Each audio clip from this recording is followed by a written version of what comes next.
In the words of a famous man here in this country, puta.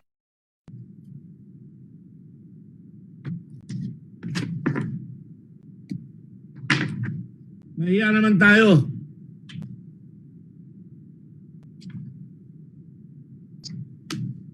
I'm just quoting.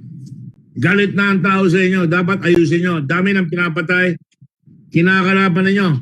I am convinced, I'm going to tell you, LTO is incompetent. It has no compassion.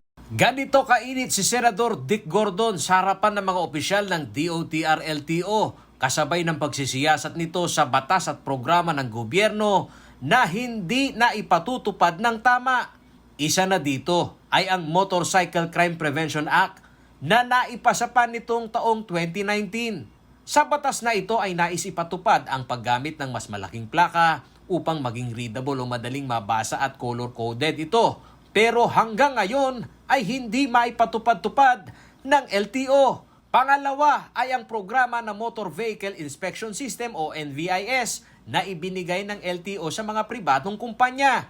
You know, all these things involve life, loss of life, involve grinding poverty, abusing the poor, abusing yung mga maliliit na nagmamayari ng motorsiklo na nangangarap na madala niya yung pamilya na hindi na siya mamamasahe, makabawas sa pamasahe. Lahat siya ginagawa. Kasama rin dyan yung pagpapayaman ng ilan. Mayaman na, nagpapayaman pa ng todo-todo. Sa presentasyon ng pambansang pulisya sa Senado, umabot na umano sa 37,000 ang krimen na kinasasangkutan ng riding in tandem simula pa ng taong 2010. Ayon kay Senator Dick Gordon, incompetent ang mga opisyal ng LTO dahil hindi lamang umano ang isyu ng pagpapairal ng motorcycle law ang nagiging problema, kundi ang malaking backlog pa sa mga sticker at plaka ng motorista. Sa kabilang banda, sa panig ni LTO Chief Asek Galvante, ginagawa naman umano nila ang lahat ng paraan upang makahabol sa laki ng bilang ng mga motorista na bibigyan ng plaka. Mula taong 2018 hanggang sa kasalukuyan ay nasa 1.2 million motorist na umano ang napagkalooban na color-coded na plaka. At sa ngayon po, nakapag-manufacture na po tayo ng 1.2 million. At ito po ay nagpapatuloy pa ang produksyon at pinamamahagi natin sa mga regions, mga districts as they are produced. Siniship po ito.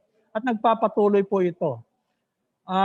Malaki pong kumbaga ang hahabulin ng LTO na paggawa ng plaka kasi po doon sa batas ang rini-require, hindi lang po yung mga bagong sasakyan o bagong motorsiklo ang bibigyan ng bagong plaka, kundi yung buo pong rehistradong motorsiklo. Ang estimate po natin dito mga 14-15 million.